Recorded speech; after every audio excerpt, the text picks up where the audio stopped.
Everyone. Thanks for joining the call today. I'm a 2017 graduate of the Ohio State University College of Pharmacy, and I serve currently as the Vice Chairperson for the OPA New Practitioner Experience. So we're really excited for today's presentation and for all of those who have joined the call to be able to present this information to you. Today we will be hearing from a few colleagues from OPA about the provider status and the initiative. Recently, there's been a bigger push for all of us in pharmacy to obtain a Medicaid ID number. So we'll be talking about why that's important and the benefits of doing so. And then we will do a quick walkthrough of the process for those of you who, like me, need to kind of walk through the process to see what it looks like and maybe feel a little more comfortable with doing so. And hoping that this presentation provides you with enough background information, enough of an insight of what's coming so that you can go and then apply for a Medicaid ID number and hopefully further the practice of pharmacy in our state. So with me today, I have my colleague from the New Practitioner Experience, Kay Hoops. She will be walking through the process with us later on in the presentation of how to obtain a Medicaid ID number. But we're also pleased to be joined by two of our members from OPA. So the first is Dr. Sharif Benson. He is currently serving as a consultant with OPA. And then Dr. Stu Beatty, who is the Director of Strategy and Practice Transformation, and then the Assistant Professor at the Ohio State University College of Pharmacy. So they're going to start the presentation, and then we'll kind of switcheroo who the hosts are and finish by doing a quick walkthrough of applying for a Medicaid ID number. So take it away. Thank you for the introduction, Dr. Neera. Again, my name is Sharif Benson, a recent graduate of the Ohio State University. I'm hoping to just take a really quick moment to talk to you all about provider status. A lot of you have already kind of heard this spiel, but for some of the folks in here that may have not, I will keep this short and sweet. And then what we'll do is we'll quickly roll into that walkthrough, talking about how to get an NPI number and then how to get a Medicaid provider ID with Dr. Kay Hoops. I am going to steal the screen for just a quick moment. Hopefully this comes through okay. So essentially, for those who are not aware, we're here to talk about provider status. We're here to talk about getting an NPI number and essentially putting the practice of provider status into implementation. So for some of us that don't know what provider status is, it's essentially the beginning of the journey to recognizing pharmacists as providers. It's the beginning steps really of transforming the US healthcare model into a more value-based care model. And some people might be asking what that is. So I'm just going to use my definition. And my definition of that is really just a way to shift payment models in such a way to create a system that better takes care of patients in a holistic way. So instead of paying for a single service that someone might be administering to a patient, it's about keeping them healthier and doing it in a way that keeps them healthy over an extended period of time, over their lifetime. And why provider status is so important to that is because prior to provider status, pharmacists weren't recognized as providers in all areas of Ohio law. And I'm not going to get into the details of that. Essentially, it was a roadblock that kept pharmacists from doing what they really want to do, which is patient care and making sure that they're paid in such a way that they can continue to do that. So that was things like comprehensive medication management, long-acting injectables, medication reconciliation, and in some cases, ordering and evaluating lab tests. So we want to make sure the pharmacists are able to do that for all of their patients, and provider status was essentially one of the vehicles to get that done. Provider status kind of sits in the middle of, or provider status implementation really sits in the middle of these kind of three spheres: value-based care, which again is that transformation, the healthcare system, and then the provider status bill itself, which recognizes pharmacists as providers, and then the organizations that kind of administer healthcare, right? Pharmacy benefit managers and managed care companies. In the case of Ohio Medicaid, that would be the Buckeyes, Molina's, Care Sources of the world, which most of you are familiar with. And why I even bring up PBM and MCOs is that there have been recent changes in Ohio as of 2021 with reprocurement. So, we might not always be hearing about Buckeye, Molina, CareSource. There might be some new companies moving into that space. The benefit of some of those changes is those managed care companies want to integrate pharmacists into that healthcare model, into those benefits. They want to make sure that pharmacists can take care of patients, and they've all essentially expressed desires to do so. So to make sure that those words aren't falling on deaf ears, that's part of why we're here today, is to make sure that pharmacists are taking advantage of the situation to better patient care by getting provider IDs so that they can bill essentially, and they can get paid for what they're doing. Again, this is just to reiterate that we're sitting in that middle space, and that's a good thing, because prior to provider status, prior to value-based care and the PBMs and MCOs recognizing pharmacists, it felt a little bit like a silo. Pharmacists did their thing, but weren't always recognized as taking care of patients in the way that pharmacists will be taking care of patients in the future. So OPA responded to that call in 2019 with the prior OPA president, Bridget Groves, by getting resources together to help provider status implementation. They also brought on Dr. Beatty, who's here and will be answering questions towards the end of the discussion about how to make that happen, right? How to keep it from just being a bill and just being talk to actually putting the power in pharmacists' hands and implementing patient care. Is also releasing communication, monthly updates in the Ohio Pharmacists on the website, and quarterly email updates, as well as social media updates. And this is really just a strategy to reach out to pharmacists all over Ohio and talk about what it is they're doing with provider status, because we're talking about implementation today, but there are pharmacists that are already implementing provider status. So today we will essentially talk about what you all can do as pharmacists. Part of that is sharing within your networks what we're going to be talking about today. It's talking to your other healthcare professionals about what pharmacists do, and then potentially in the future is talking to legislators. But the main thing we'll be doing is that walkthrough of how to get an NPI and how to get a Medicaid provider ID so that we essentially can help patients. And I have a really short story, kind of a personal experience. I was lucky enough, like I said, I'm a recent graduate. And during my time as an Npi student, I was mentored by Dr. Ariel McDuffie over at Primary One. And she's a pharmacist that's utilizing provider status in that she sees patients directly, and she's actually able to prescribe them medications. And I'm lucky enough at CVS to be able to fill those medications that are being prescribed. So I went from a student to seeing provider status being talked about to seeing its implementation. But she wouldn't be able to do that if she didn't go through this process of getting an NPI and getting a Medicaid ID and being able to bill. And because of some of her work at Primary One Health, there actually will be hiring more pharmacists to take care of their patients. And that's all because of, again, provider status, Medicaid IDs, and being able to bill Medicaid directly. And then if there are any questions in the future, we will be allowing Dr. Beatty, who was on the call, to answer them. But I think we're going to dive right into the walkthrough with Kay. I'm going to let her take it away as soon as I stop sharing my screen.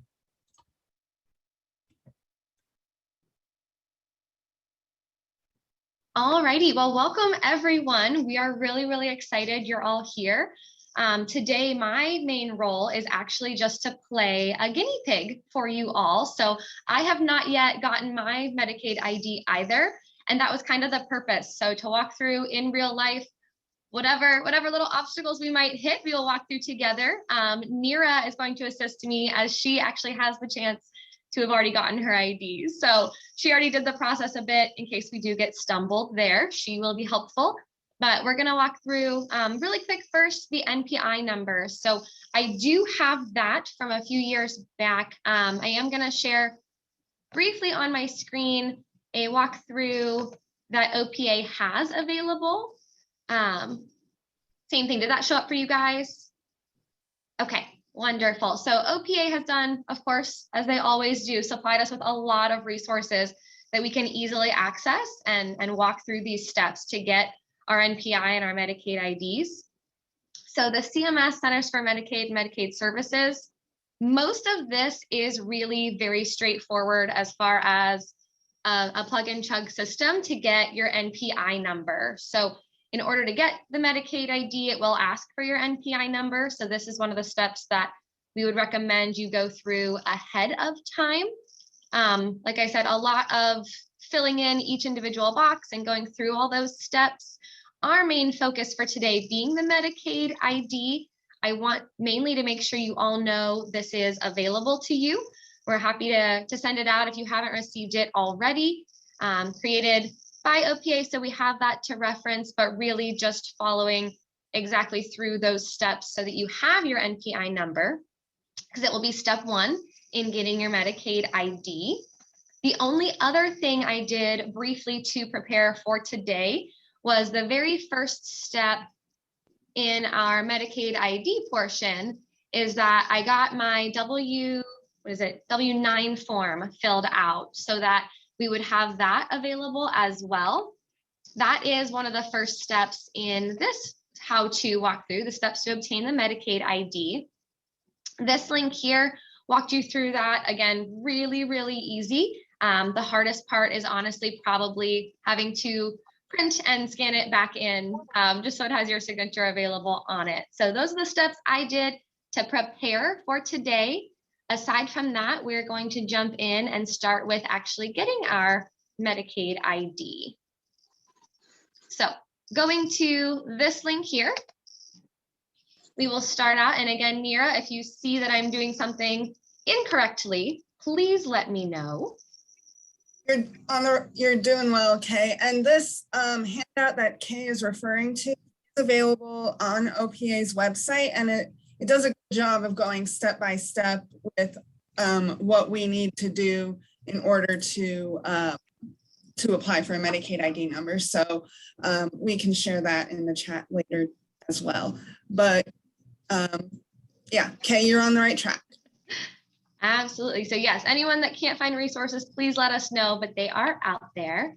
So our resources for providers here, we'll go into this area and we want to do provider enrollment and support. And then we'll go here.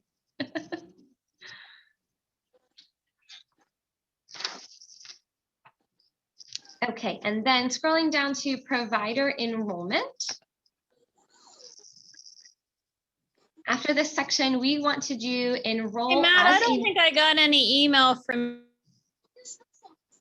Oh, do we have a question or is that just a blip? Okay. Just making sure. So enrolling as a new provider. And then at the top here, we do want to click, I need to enroll as a provider to bill Ohio Medicaid, because that is certainly our goal of all of this.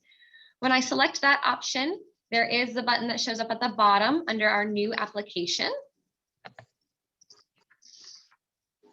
And then as far as enrollment type here at the top, we want to be an individual practitioner. Initial enrollment, that is correct. Provider type, we would like to do a pharmacist. So if we scroll down, hopefully, there we go. Number 69 is the pharmacist. And are you a new provider to Medicaid? That would be yes. So after this step, I believe is our most important step coming up that I was told I really need to write down a number that I'm given. So that's what I'm keeping an eye out for. Well, so if for some reason there are certain points at which they'll give you a reference number, and if a reference number comes up, write it down, keep track of it, because that's how you will then be able to re-access your application at any point if you need it. So if something pops up with a reference number of some kind, keep track of that. It's actually the screen that allows you to choose which plans you want to possibly contract with. Okay. So are we interested? Yes. And so you can choose any or all of them. I think when I did it, I chose all of them just in case, but they're all the managed Medicaid plans. Sure. So that makes sense. If we just shift them over this way, will it let me do them all at once? Yeah. Wonderful. So just to keep our options open, we will go ahead and select all of those. If you know which ones you're working with in your setting, that's awesome. I'm sure you don't necessarily need all of them everywhere, but for our purposes, we will. And then Okay. this one, Kay, I don't remember if the dots show up for social security numbers. So if you want to not share your screen for that portion, I don't think any of us will be offended. Absolutely. So that's a good thing. I'm looking here. It looks like leave Medicare type blank. So we don't want to have a Medicare type here. Yeah, all of the things that refer to Medicare and the previous Medicaid number, I think is not fill out. Okay. Ownership type. I believe it's individual. Individual practitioner. Mm-hmm. Wonderful. And here I just put pharmacist. Title/degree. Sure. Oh, that won't all fit together. We'll leave PharmD there.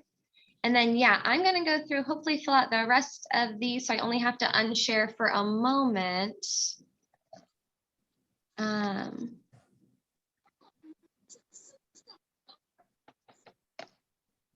United States here.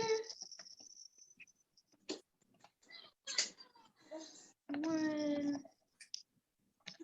Ohio NPI number that we would have had with the first steps we talked about.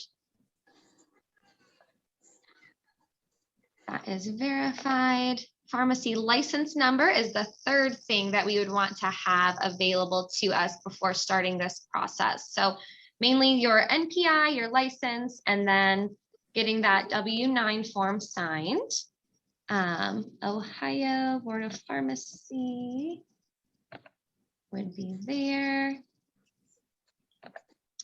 Issue date near, is it okay with just the year of that? Did you type in a specific date for your issue license? I typed in my specific date, so I had to go back to eLicense Verify and find that. Okay, that one I might need to do. I will see if it'll let me stop sharing really quick. I can fill out the rest of that and see what it'll let me go through with. Okay, I found your date and expiration if you needed it. Oh, no, thank you, though. I actually just got that. So I'm hoping it will let me go now and share with you all.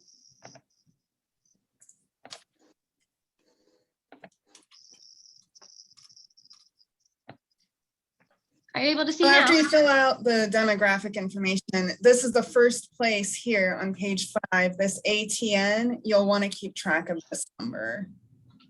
Okay, wonderful. So we have that box pop up after you complete all the information and just hit that next at the bottom. So the 597264, I will keep that. Okay. So if we're moving through, let's see. IRS tax type.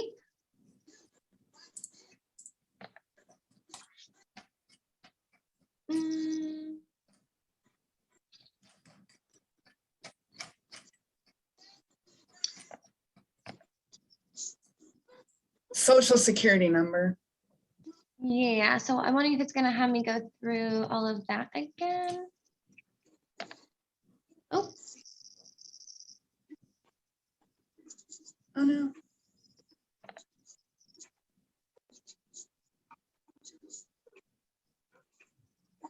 So what did you do for IRS tax ID? I did my social. Okay, let's do that.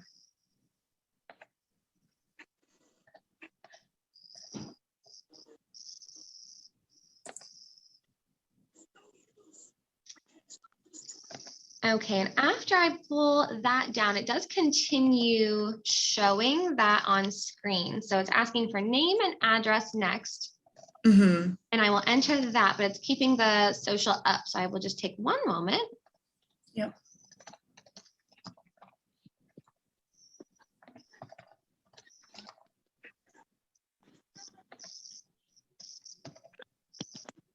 Form 147.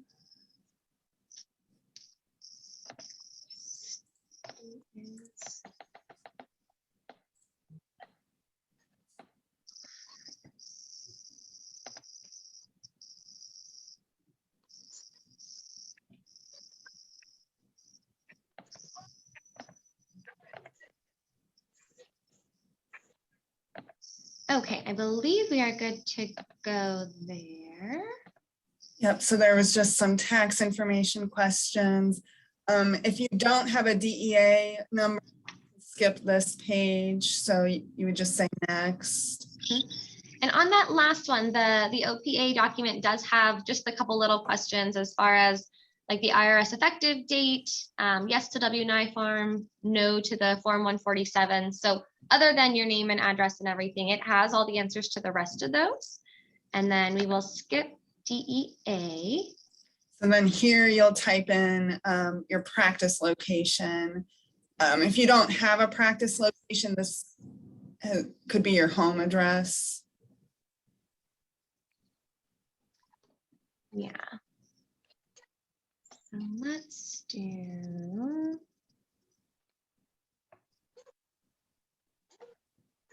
do home for now.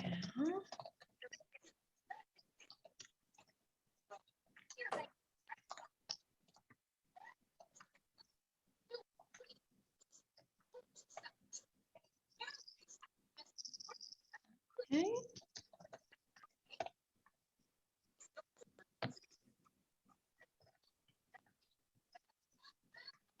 We'll leave this as me. And that's a cell. And if we go through next.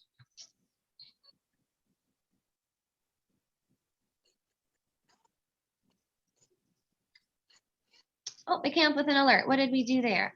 Oh, just say practice location for address type, even though it's your home address. Oh, I see. Helpful. Okay. Then this is if you wanted additional specialties. I think I left this blank when I filled it through.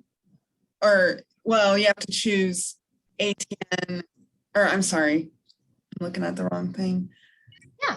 Does it already show up with pharmacist on there? Yeah. So It does. Yep. Specialties already selected. Okay. And then it does say click the box next to primary specialty and then hit next. Yeah. This is, I think I put English here. I don't know if it's required. Click a row above to update. Adding a language. Some of you might be able to add other, which would be wonderful. I'm guessing we'll go with today's date for effective.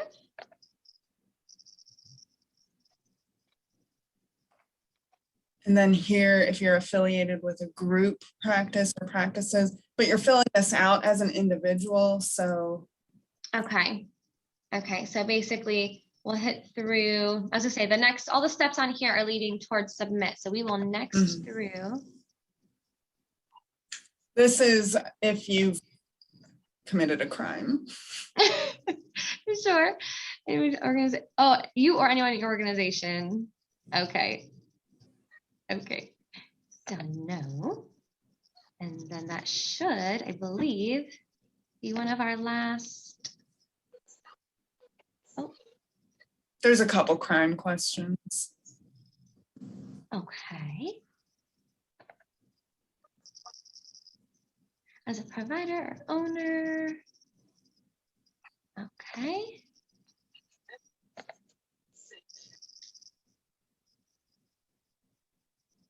No, so this is my first number, so I have not had one before.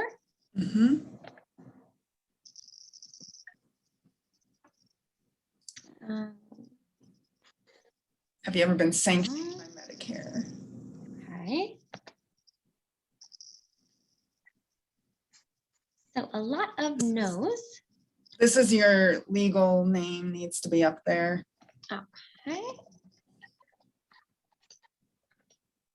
We'll fill in that. Address is from earlier.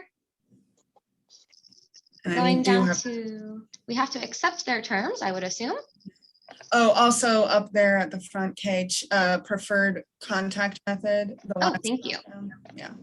Let's do that. So checking all of our boxes.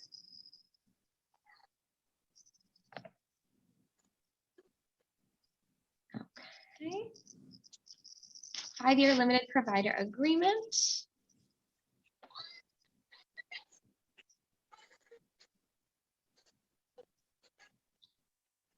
If you meet this provision, so correct and complete, I agree to notify Medicaid of changes. Okay.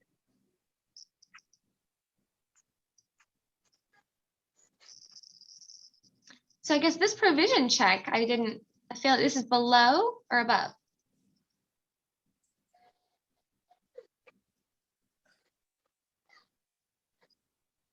A failure to check this box shall be taken by ODM to mean that you waive your rights to a retroactive period of months prior to the date ODM approves your application. So if you don't check it, then they're not going to proactive or retroactively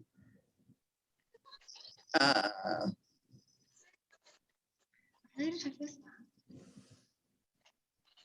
I would guess you wouldn't get paid for any previous work. yeah. That is helpful. Now, previous work I have not claimed or choose to claim, but I'm assuming checking it would be safer.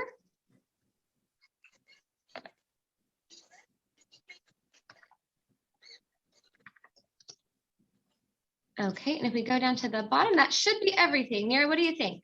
So once the form is filled out, it'll take you to a screen. And then after that form is submitted is when you'll have to upload your W-9. So it'll be a couple screens from now, but yeah, you can hit next. Okay. So our document submission type, if we Try upload this one, So you'll say upload here, you can say submit, and then Mhm. it'll ask you to upload the W-9. sure.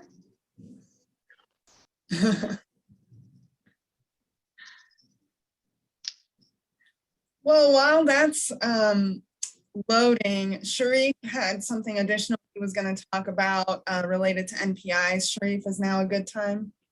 Yeah, now's a perfect time. So some of you may be wondering if all of this applies to you, whether or not you need a Medicaid ID. But as you're seeing that as we're going through these steps, it's free to get one and will be used for when you potentially move into a practice where you will be utilizing it. Now, the NPI, however, is the first step in getting your Medicaid provider ID. And one, the NPI is free. Two, it recognizes you as a national provider. So it's a national provider identification number. But for those of you that may never even use this, maybe you're in a chain pharmacy like CVS, Walgreens, Kroger, and you're not sure if this will ever be pertinent to you. I can say that I work at CVS now. And if anything else, if you sign up for an NPI number, you actually are eligible for savings or discounts as a medical provider. And I think that's important to remember because like, while it is just like an extra thing that you can get, right? Just an extra savings for being a medical provider, know that having that ID essentially identifies you as a national provider. So when you're doing things like some of you may be using Doximity or other services that need to identify you as a provider, this number would essentially be what you use to register. So while you may never use it directly to contract with Medicaid or to contract with managed care organizations, there are other reasons why you'd still want to get these numbers just in case. Thanks, Sharif. So you'll notice that the application has been submitted. You'll want to click that upload required documents link. Is it clickable? Sorry, I was muted not to interrupt Sharif. Okay, and so if we upload the W-9 here. are you able to?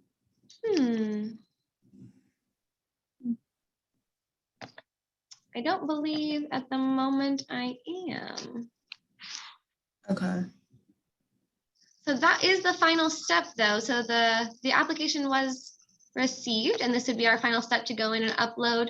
Nira, did you mention that you actually had to go back in after and upload it, or was it Yeah, during? so I can show you how to do that. So if you want to I don't know, refresh the page, and you have your ATN, correct? I do. Okay.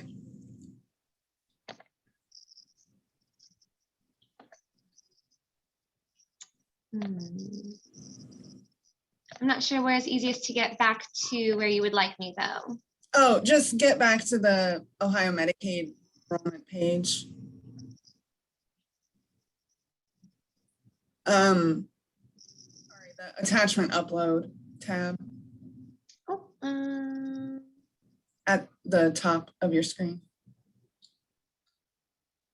No, the one, so right now we're on the provider enrollment. Go yeah. next tab. So this is the one we were in. You can go back maybe. Okay. Oh, no, maybe just refresh this page.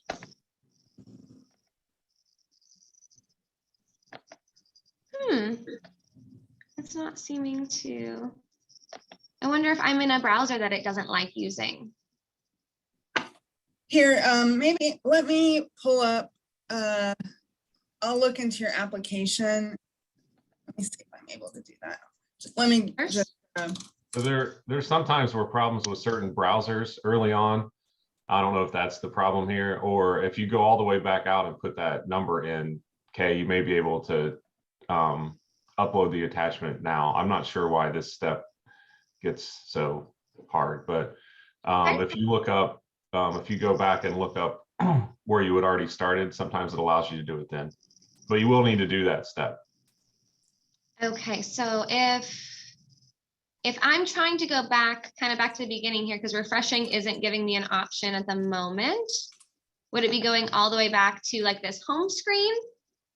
Okay, go back to your attachment. Go back a second. Your attachment screen. Yeah. Mm-hmm. Did those like forms highlight when you scroll? Yeah. Do you have to click one of those? Ah, so W9. Ah, Ding, ding, ding. teamwork makes the dream work. You are a genius. I do appreciate that. Let's take a look. So if it will, I'm thinking that's trying to open. So go down now, you can choose your file.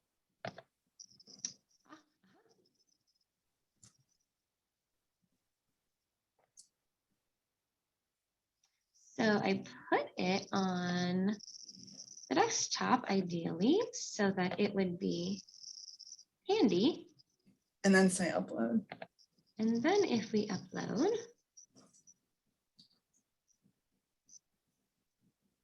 so moral of the story, smooth sailing until the document download, or an upload, I should say. Otherwise, relatively very easy.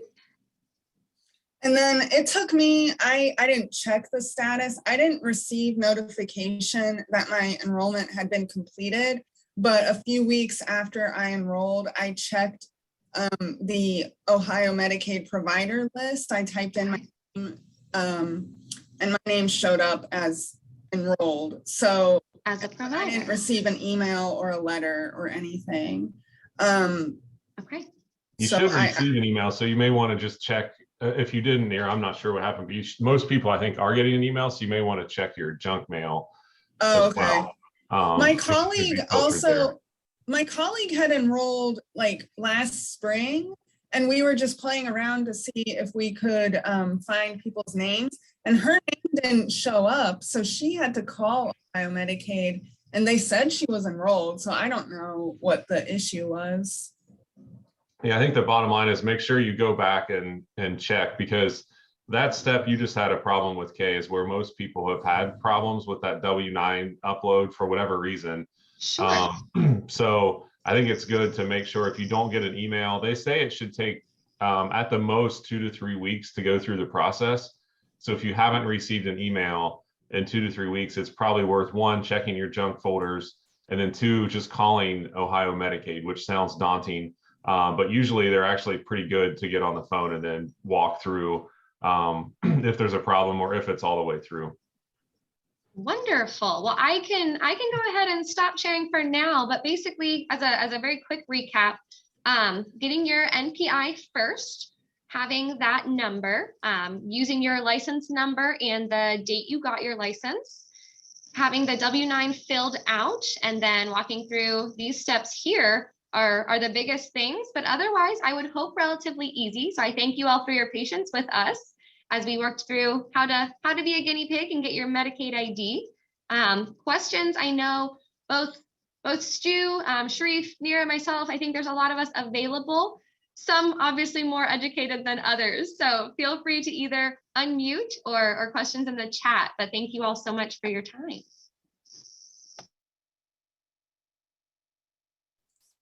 So are there any questions?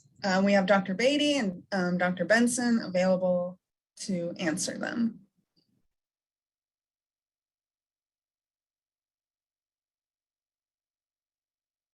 So Dr. Beatty, if you could, I think there was a question earlier about how we could potentially do this in other states.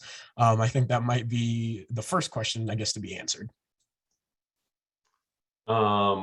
Great question. What is there a particular state that somebody was asking that was thinking? Indiana. Indiana. So Indiana does not currently have any provider status legislation that I'm aware of that is passed. So really it's very state, the answer is it's very state specific as far as what you can do and what you can bill. There are a lot of states moving this direction. There are some states that do allow you to bill. Indiana, unfortunately, is not one of them, but Indiana does have some things in place with certain payers where they will pay for certain things. So it probably just depends on what your practice setting is and what it is you're trying to do. I know that CareSource is working on some things around smoking cessation specific to Indiana. I'm not sure exactly where that lies or what needs to be in place to get paid for that, but it is very state specific.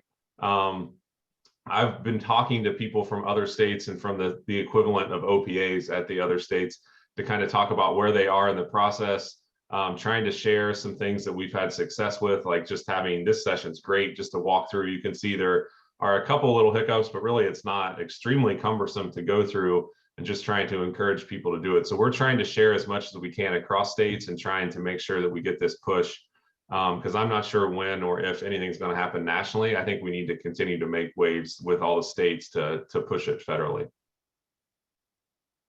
Yeah, well, this is Amy. I'm on the Indiana Pharmacists Association. I'm also on their legislative team. So there are some things coming. I don't know how much of it I can talk about, but yeah, there's definitely a push for it. I just didn't know if there was anything specific that you knew as far as like getting that push. No, I mean, that's something I can touch base with you offline about what you guys are working on and some of the things that are successful. And I've talked to Darren over there before, Okay. so we can certainly help out however we can. Now, it is important to point out that what Kay just went through is signing up to get a Medicaid ID number. It is possible that you may have private insurance or you may have a contract with an employer group and they may pay you. I would still go ahead and get that NPI number, as Sharif mentioned, but they may not have to have you enroll, or they may have their own credentialing and enrollment process to go through like a private or a third party insurance if you've got a contract set up with them. This was pretty specific to get a Medicaid ID. The next step of this for Kay, when she gets this number back, is there's another thing on the OPA website that talks about FAQs. Once you have the Medicaid ID number, you can bill Medicaid fee for service, which is a very small percentage of Medicaid in the state. So you actually need to go and enroll with all of the other payers. So I have to enroll as a provider with CareSource and enroll with as a provider for Buckeye and enroll with Molina. And then when these new ones come on in July, there will probably be something similar. They have actually streamlined that. It's not extremely cumbersome to do it, but each one of them are a little bit different for each of those payers. But you will have to do that step. And then once you are enrolled with them, you can start billing for their services as long as you're meeting the rule requirements. So I don't know if that was confusing or not, but the step you did is the most important step to get enlisted with Medicaid. but you do have to go back through and actually enroll with the specific plans to do the billing with any of the Medicaid MCOs.